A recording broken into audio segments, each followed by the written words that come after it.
Assalamualaikum warahmatullahi wabarakatuh. Bagaimana kabarnya Sobat Smart dimanapun kalian berada? Nah, ini kalian sedang berada atau sedang melihat ya suasana sebuah kelas ya. Nah, sebuah kelas, kemudian di sini juga ya. Nah, ada papan tulisnya dan sebagainya ya. Nah, ini kita pasti sudah kelihatan sekali di sini adalah sebuah kelas atau ruang belajar dalam sebuah sekolah ya.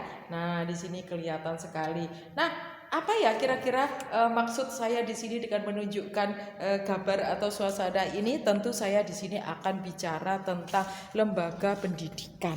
Nah, di sini sekolah atau lembaga pendidikan itu merupakan salah satu fungsi dari lembaga sosial di masyarakat ya. Seperti yang kita tahu bahwa di dalam sekolah itu tentu memiliki para anggota ya, mulai dari ada gurunya, ada di sini siswa-siswanya, dan kemudian di sini karyawan dan sebagainya. Itu adalah tentang lembaga pendidikan. Nah, kemudian di sini selain anggota, yang namanya pendidikan juga memiliki yang namanya aturan ya. Aturan, ada peraturan sekolah misalnya harus ditaati oleh semua anggota sekolah ya. Misalkan peraturan cara berpakaian, peraturan datang ke sekolah, dan banyak sekali peraturan-peraturan itu diciptakan demi untuk bisa terjalin ketertiban ya, ketertiban di dalam lembaga pendidikan tersebut. Nah, di sini yang namanya lembaga pendidikan itu di masyarakat kita mengenal ada lembaga pendidikan formal, ada yang bersifat informal. Tetapi umumnya lembaga pendidikan itu adalah memiliki fungsi apa? Sebagai sarana untuk memberikan ilmu pengetahuan. Ya, jadi di sini yang namanya lembaga pendidikan memiliki fungsi untuk istilahnya memberikan sharing pengetahuan sehingga menimbulkan sumber daya manusia yang terdidik ya. Kemudian ada juga di sini khusus untuk sekolah-sekolah khusus, misalnya kita bicara tentang sekolah kejuruan.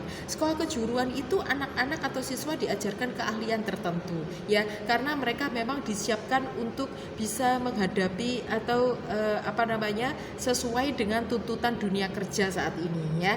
Nah, di mana di sini akan menghasilkan sekolah-sekolah yang seperti ini, seperti kayak SMK dan sebagainya, itu menghasilkan SDM yang terampil, khususnya terampil dalam bidang yang dia pilih sebagai profesinya kelak ya. Nah, jadi di sini ada sharing ilmu ya, tempat pemberian ilmu pengetahuan ya, terus kemudian keterampilan, dan tidak lupa juga tentu yang namanya fungsi lembaga pendidikan juga tentang bicara tentang bagaimana membentuk karakter siswa.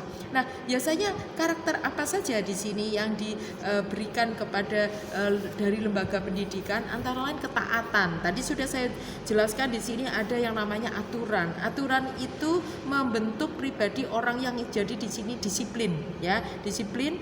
Kemudian tujuan dari disiplin itu supaya nanti bisa timbul suatu kondisi yang tertib di dalam masyarakat ya.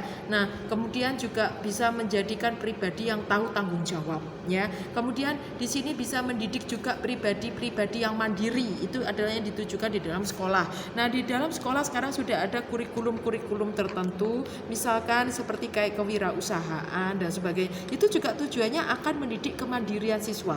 Jadi kelak ketika anak ini sudah lulus sekolah atau apa, itu nanti dapat istilahnya tidak bergantung kepada lapangan kerja yang ada, tetapi syukur-syukur kalau dia mampu menyediakan lapangan berwirausaha ya, sehingga dia mampu menyediakan lapangan kerja bagi lingkungannya, bagi orang banyak, sehingga membantu pemerintah dalam mengatasi pengangguran dan sebagainya, seperti itu ya. Nah, kemudian juga yang perlu dikembangkan dalam karakter yang perlu dikembangkan atau dikembangkan dalam dunia pendidikan, antara lain misalnya menjadi pribadi yang takwa ya. Takwa di sini dia itu taat kepada agama yang dia anut ya, apapun agama yang dia anut itu dia merupakan pribadi yang taat. Kemudian juga di sini itu dia selalu rajin menjalankan